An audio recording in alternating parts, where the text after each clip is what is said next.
welcome to Logistics Shakti podcast series. I am Sukshim Sharma, your host for today, as I'm joined by Durvesh, who's the founder of Shri Cargo. Thank you so much, sir, for joining. Thank you. So, to start the conversation with, मैं आपसे ये समझना चाहूंगी कि अगर मैं logistics sector की अभी इस टाइम करंटली बात करूं इंडिया में, what are the challenges that companies are facing? Currently अभी जो हमारे सामने चैलेंजेस है, एक्सपीरियंस स्टाफ और थोड़ा सा सपोर्ट फ्रॉम गवर्नमेंट यहाँ पे। और इस फील्ड में कंपटीशन बहुत ज़्यादा है। कंपटीशन हम जितना बात करें, आप आइडिया नहीं लगा सकते कि आज मैं एक एक्स रेट क्लाइंट को देता हूँ और दूसरा कॉम्पिटिटर मेरा X-1 दे देता है। तो ये चैलेंजेस बहुत ज़्यादा है कंपटीशन के कारण, और स्टाफ बहुत ज़्यादा यहाँ पे एक्सपीरियंस फेलियर है। राइट सर, अगर मैं कंपटीशन की बात करूं, जिस तरह से आपने बताया, कंपटीशन ऑब्वियसली इवॉल्व हो रहा है इन द सेक्टर, तो क्या क्या डिफरेंट चीजें हैं जो लॉजिस्टिक्स से हम रिलेट कर सकते हैं जो एक्चुअली इवॉल्व हो रही हैं इन इंडिया?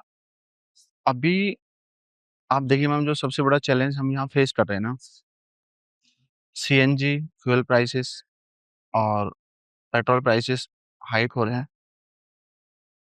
बट आप रेट्स पे जाएंगे, लॉजिस्टिक के रेट्स पे जाएंगे, तो आज भी ओल्ड रेट्स हैं मार्केट में, और वो ऐसा इसलिए है बिकॉज ऑफ कंपटीशन। क्योंकि मैं एक क्लाइंट को सर्विस दे रहा हूँ, और जैसे ही वहाँ पे कोई मैनेजर चेंज होता है, वो पिछले अपने एनवायरनमेंट से आते हैं, वो चाहते हैं कि वो अपने ट्रांसपोर्टर को लेके आए, अपने रेफरेंसेस को लेके आए, और मैनेजमेंट उनका चाहता है कि नए जो जॉइनिंग हैं, वो हमें रेट्स में हेल्प करें। सपोज़ वहाँ पे जो भी रेट चल रहा है, नया मैनेजमेंट अपने नए लॉजिस्टिक मेंबर से चाहता है, नए हेड से चाहता है कि ये रेट मेरा डाउन जाए, मेरा जो ट्रांसपोर्टेशन कॉस्टिंग है, वो कम हो।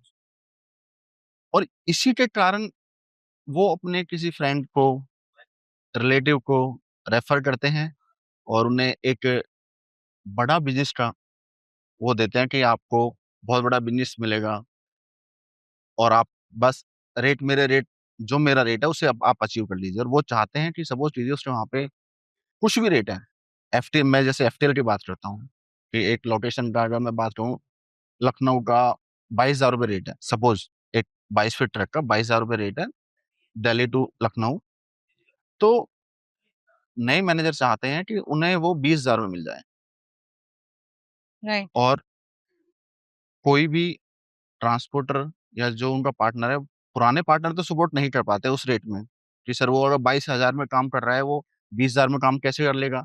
चैलेंजेस है, रेट मेरा बढ़े हैं, मैन पावर का मेरा कॉस्टिंग बढ़ा है।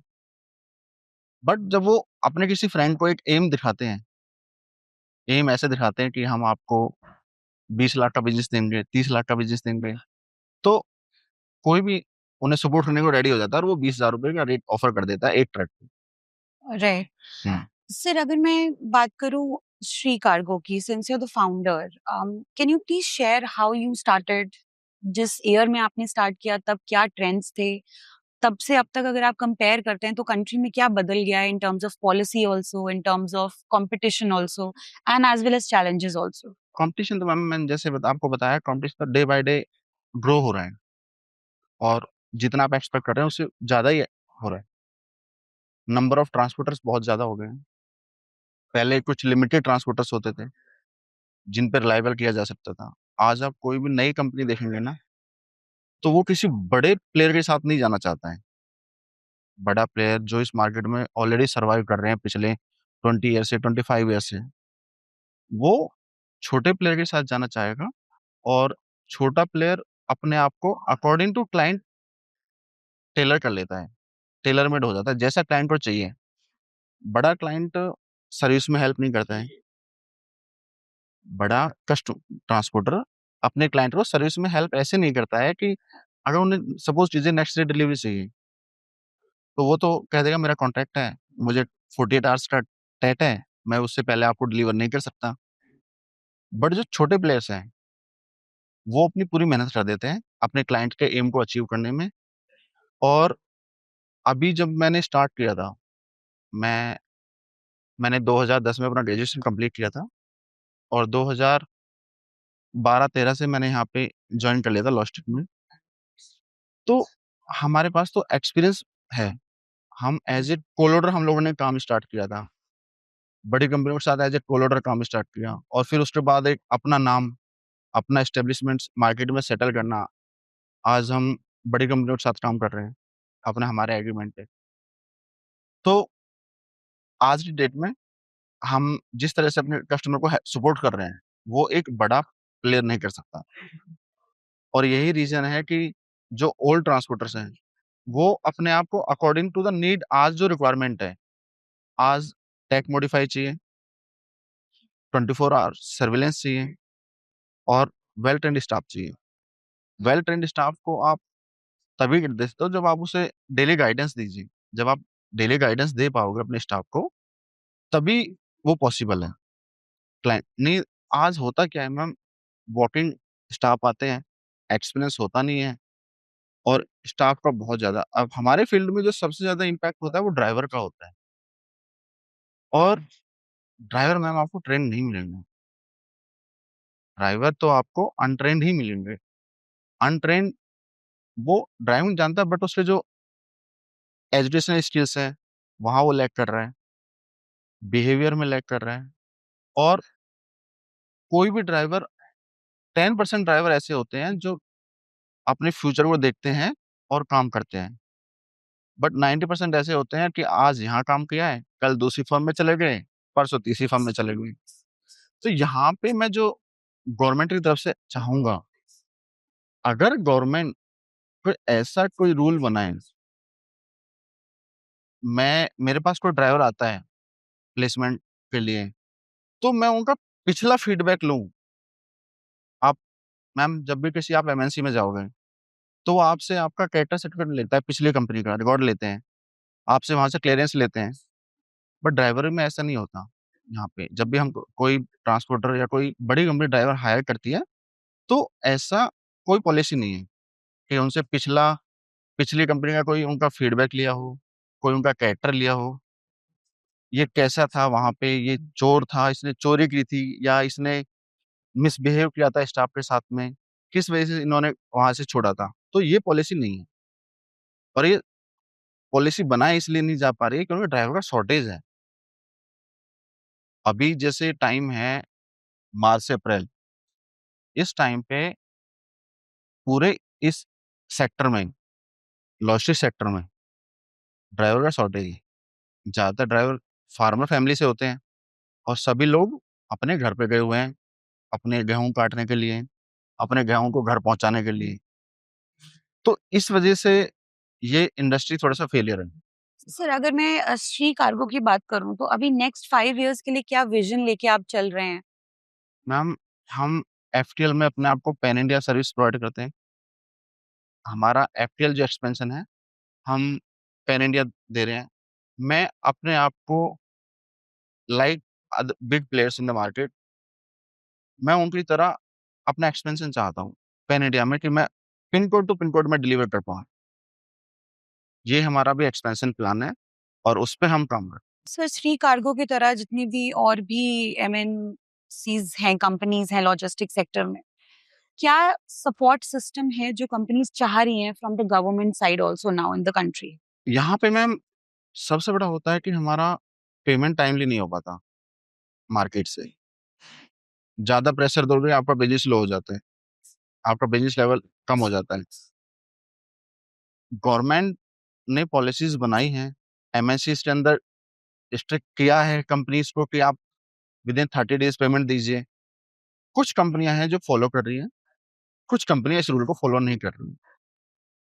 और एज ए मैं सर्विस प्रोवाइडर, मैं अपने क्लाइंट को फोर्स भी नहीं कर सकता। तो क्लाइंट जैसे उससे फ्लेक्सिबिलिटी होती है पेमेंट की, वो वैसे पेमेंट देता है। कुछ मेरे क्लाइंट हैं जो मुझे विद इन टाइम पीरियड दे देते हैं, विद इन 30 डेज में। हम मैक्सिमम 30 डेज लेके चलते हैं।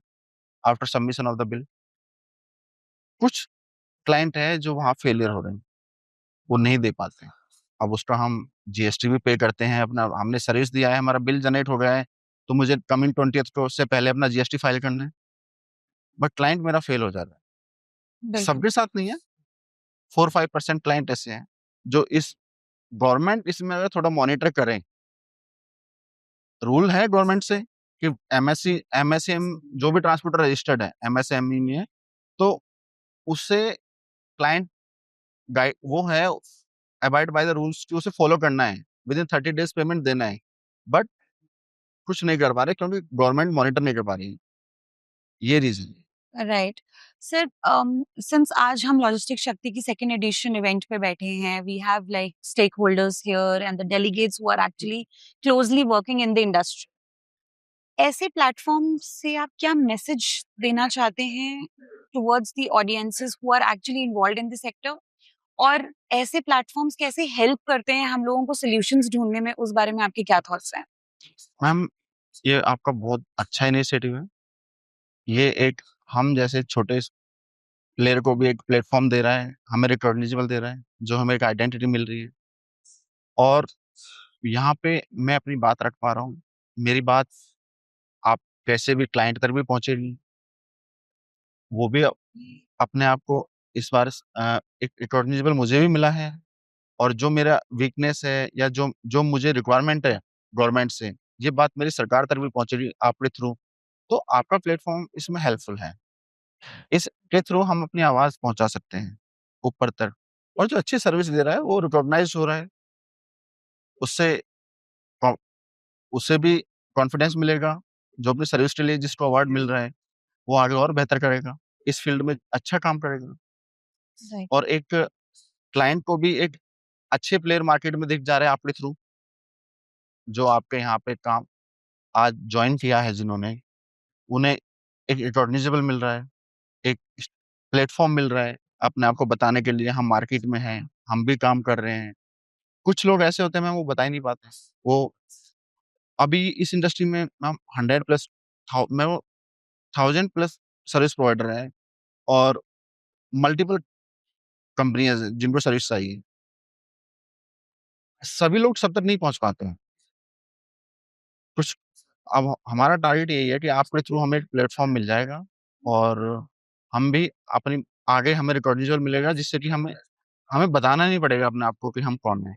बिल्कुल। वो एक रिकॉग्निजेबल हमें यहाँ से मिल रहा है आपके यहाँ से। बिल्कुल। Thank you so much, sir. Thank This was Durvesh, was the founder of Sri Cargo, who educated us about the challenges that actually the logistic companies are facing in India, and what can be done to help this sector, get better. Thank you so much. Thank you, sir. Welcome. Thank you.